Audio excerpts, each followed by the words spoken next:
Salam damai.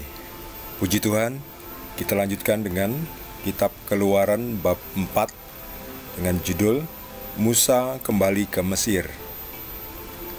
Lalu Musa kembali kepada mertuanya Yitro serta berkata kepadanya, "Izinkanlah kiranya aku kembali kepada saudara-saudaraku yang ada di Mesir untuk melihat apakah mereka masih hidup." Yitro berkata kepada Musa, "Pergilah dengan selamat." Adapun Tuhan sudah berfirman kepada Musa di Midian, "Kembalilah ke Mesir, sebab semua orang yang ingin mencabut nyawamu telah mati." Kemudian Musa mengajak istri dan anak-anaknya lelaki, lalu menaikkan mereka ke atas keledai dan ia kembali ke tanah Mesir, dan tongkat Allah itu dipegangnya di tangannya. Firman Tuhan kepada Musa, "Pada waktu engkau hendak kembali ini ke Mesir, ingatlah supaya segala mukjizat yang telah kuserahkan ke dalam tanganmu, kau perbuat di depan Firaun. Tetapi aku akan mengeraskan hatinya, sehingga ia tidak membiarkan bangsa itu pergi. Maka engkau harus berkata kepada Firaun, 'Beginilah firman Tuhan, Israel ialah anakku, anakku yang sulung. Sebab itu aku berfirman kepadamu, biarkanlah anakku itu pergi, supaya ia beribadah kepadaku. Tetapi jika engkau menolak membiarkannya pergi, maka aku akan membunuh anakmu, anakmu yang sulung.' Tetapi di tengah jalan, di suatu tempat bermalam, Tuhan bertemu dengan Musa dan berikhtiar untuk membunuhnya. Lalu Zipora mengambil pisau batu, dipotongnya kulit katan anaknya, kemudian disentuhnya dengan kulit itu kaki Musa sambil berkata, 'Sesungguhnya engkau pengantin darah bagiku.' Lalu Tuhan membiarkan Musa. 'Pengantin darah,' kata Zipora waktu itu, karena mengingat sunat itu. Berfirmanlah Tuhan kepada Harun, 'Pergilah ke padang gurun menjumpai Musa.' Ia pergi dan bertemu dengan dia di gunung Allah, lalu menciumnya. Kemudian Musa memberitahukan kepada Harun segala firman Tuhan yang disuruhkannya kepadanya untuk disampaikan, dan segala tanda mukjizat yang diperintahkannya kepadanya untuk dibuat. Lalu pergilah Musa beserta Harun, dan mereka mengumpulkan semua tua-tua Israel.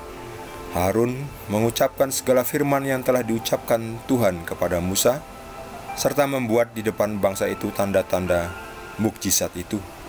Lalu percayalah bangsa itu. Dan ketika mereka mendengar bahwa Tuhan telah mengindahkan orang Israel dan telah melihat kesengsaraan mereka, maka berlututlah mereka dan sujud menyembah." Demikianlah sabda Tuhan.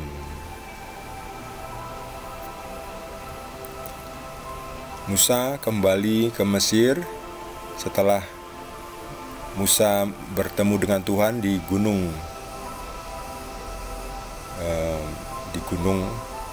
sebelumnya, yang mana Musa itu melihat Tuhan di dalam pohon yang terbakar, tetapi tidak hangus terbakar. Kemudian turun dari gunung itu, saya lupa nama gunung itu, sepertinya namanya Gunung Horeb. Kemudian Musa turun dari gunung dan bertemu kembali dengan istrinya, yaitu Zipora dan Yosua. Nah, Yosua ini lari juga dari tanah Mesir, ya, mengembara, akhirnya bertemu dengan Musa. Musa sudah nampak seperti orang yang bertemu dengan Tuhan, ya. Rambutnya seperti putih, ya, seperti orang bijaksana. Lalu Musa menceritakan apa yang sudah dialaminya dan bahwa ia harus kembali ke Mesir. Kemudian Musa bertemu dengan mertuanya, namanya Yitro, minta izin pamit. Kemudian Musa pergi membawa istrinya Zipora dan juga anak-anaknya lelaki, naik keledai. Bukan naik mobil, naik keledai. Ia kembali ke tanah Mesir. Di mana itu? Dari mana Goshen sampai ke Mesir? Ini dia ini. Ini Goshen. Mesir sini ya. Ini Mesir, ini ke tanah Kanaan. Loh, maaf.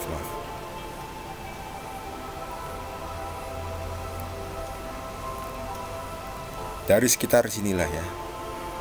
Ini bagi Anda yang tahu persis tempatnya, boleh juga berbagi dengan kita.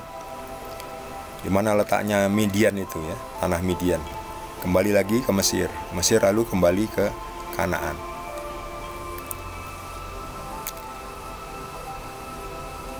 Ya. Disinilah kurang lebih ya. Ya. Ini Goshen, jadi kembali ke Mesir. Kemudian dalam perjalanan suatu saat Musa bertemu dengan Tuhan dan Tuhan mengingatkannya. Ingatlah segala mukjizat yang telah kutunjukkan dan kuserahkan ke dalam tanganmu. Jangan lupa kau perbuat di depan Firaun. Tapi lihat ini, aku akan mengeraskan hati Firaun sehingga ia tidak membiarkan bangsa itu pergi. Ya, mengapa Tuhan mengeraskan hati Firaun? Sebab Tuhan punya rancangan. Rancangan pada akhirnya nanti. Dengan begitu, Firaun berkeras hati tidak membiarkan bangsa Israel pergi. Akhirnya, pada tulah yang terakhir, Tuhan membunuh anak sulung dari orang-orang Mesir. Sebab kata Tuhan, Israel ialah anakku, anakku yang sulung. Kalau anak yang sulung berarti ada anak-anak yang lain ya. Ya kita ini ya. Pengikut Yesus ini adalah kembali anak-anak Tuhan juga. Bukan anak yang sulung, tetapi kita adalah anak Tuhan. Kita mengikuti Yesus. Kita mengikuti Tuhan yang benar, yaitu Tuhannya Abraham, Tuhannya Ishak, dan Tuhannya Yakub. Itu ya, Tuhan yang benar ya. Jadi kita ini bukanlah anaknya yang sulung, tetapi kita tetap adalah anaknya Tuhan. Anaknya yang sulung adalah Israel. Israel adalah anakku yang sulung.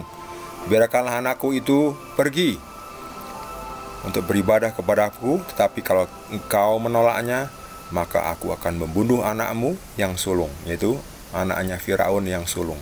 Jadi itu maksudnya Tuhan mengeraskan hati Firaun supaya tergenaplah rancangan Tuhan bahwa nanti terjadi bahwa anak dari Firaun, bukan hanya anak Firaun tetapi anak sulung dari Mesir itu akan mati. Setelah itu nanti baru Firaun mau melepaskan orang-orang Israel keluar. Dan peristiwa Tuhan lewat ini adalah Paskah pertama ya, di mana orang-orang Israel melumuri tiang-tiang pintu dengan darah anak domba.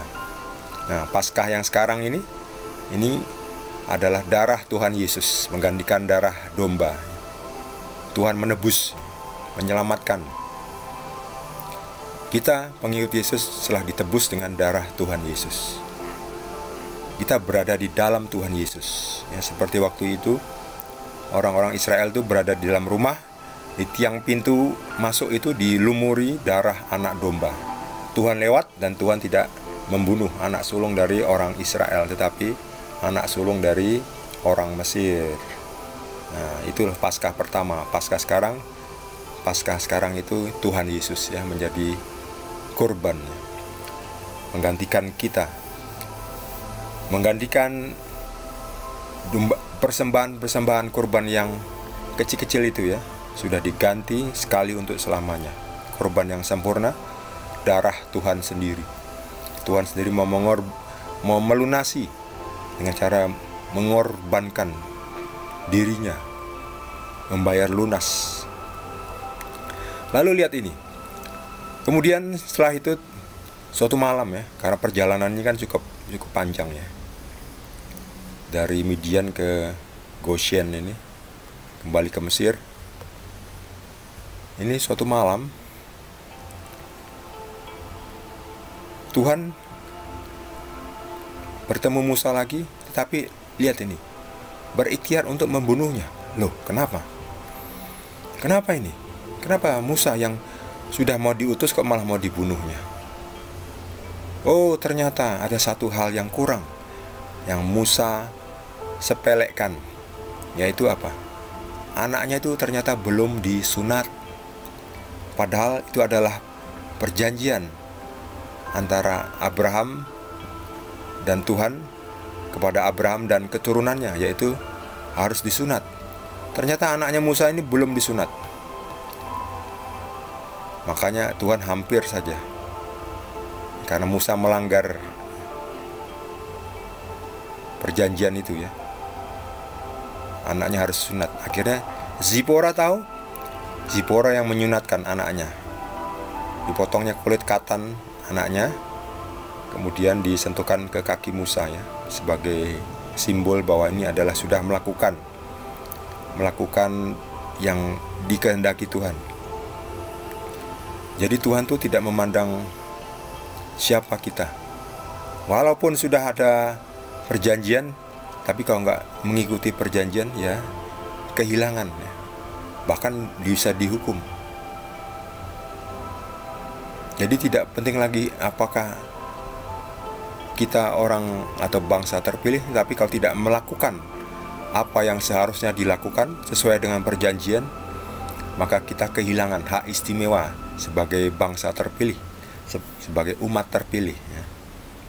Jadi tidak masalah agama kita apa, yang penting ajaran apa yang kita lakukan. Ajarannya baik atau ajarannya jahat, ajaran yang dari Tuhan atau ajaran yang dari setan ya. Jadi tidak masalah kita nih seragam apa, yang penting kita perbuatan kita ini menunjukkan apa.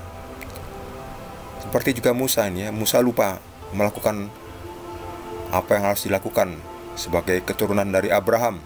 Bapak Abraham sudah mengadakan Tuhan sudah berjanji dengan Abraham ya, mengadakan perjanjian ya, memberkati Abraham, menjadikan banyak keturunannya seperti bintang di langit dan pasir di tepi pantai. Dengan syarat ya, anak sulung anaknya yang laki harus disunat. Musa menyepelekan, hampir saja ya kena hukuman Tuhan ya, dibunuh.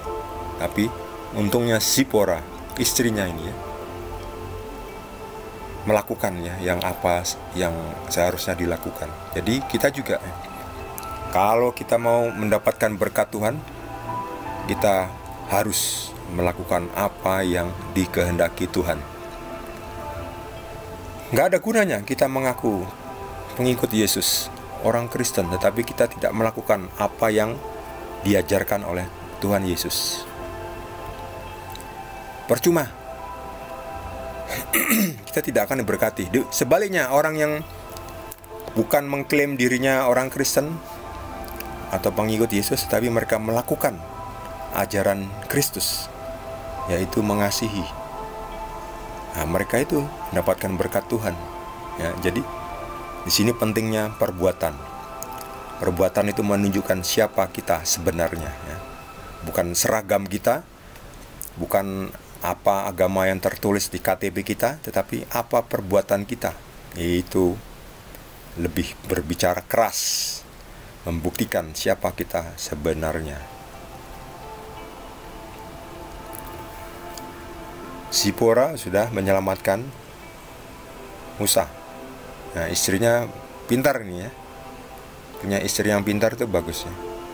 Yang mengasihi, yang melayani suami, bukan istri yang nggak tahu diri ya. Ada itu istri yang tidak tahu diri ya, yang mendominasi ya. Sebaliknya inilah, ini istri yang baik, yang melayani suami dengan baik, tidak suka menuntut-nuntut. Sebaliknya melayani, melakukan apa yang dibutuhkan ya, diberikan ya. Harus disunat, dibantu ya, disunatkan.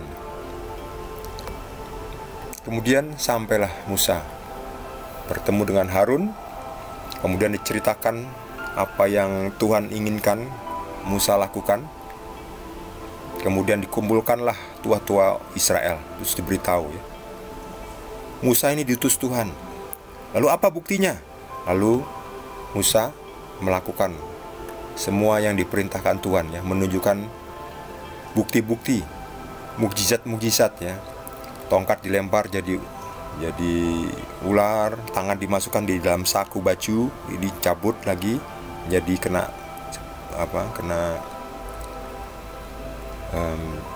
sakit lepra itu, terus dimasukkan lagi di kantong, sembuh. Nah, itu untuk menunjukkan sebagai bukti bahwa benar itu dari Tuhan yang melakukan, Tuhan yang menyuruh Musa. Setelah bangsa Israel percaya bahwa memang benar Musa yang diutus, kemudian mereka sujud, berlutut dan menyembah, ya. Percayalah bangsa itu. Dan ketika mereka mendengar bahwa Tuhan telah mengindahkan orang Israel dan telah melihat kesengsaraan mereka, maka berlututlah mereka dan sujud menyembah. Jadi sudah percaya memang benar Musa diutus Tuhan, ya. Jadi orang Israel bersiap-siap, ya, menunggu Musa nanti ketemu dahulu dengan Firaun, ya. Banyak sekali nanti kejadian mukjizat, ya, dari Tuhan, ya,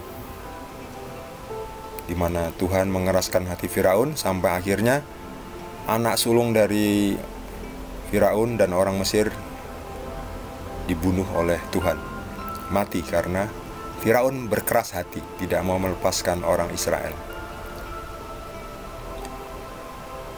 Bagaimana kelanjutan dari perikop ini? Kita saksikan di video berikutnya. Bagi Anda yang belum subscribe, jangan lupa di subscribe dan juga di like. Kita akan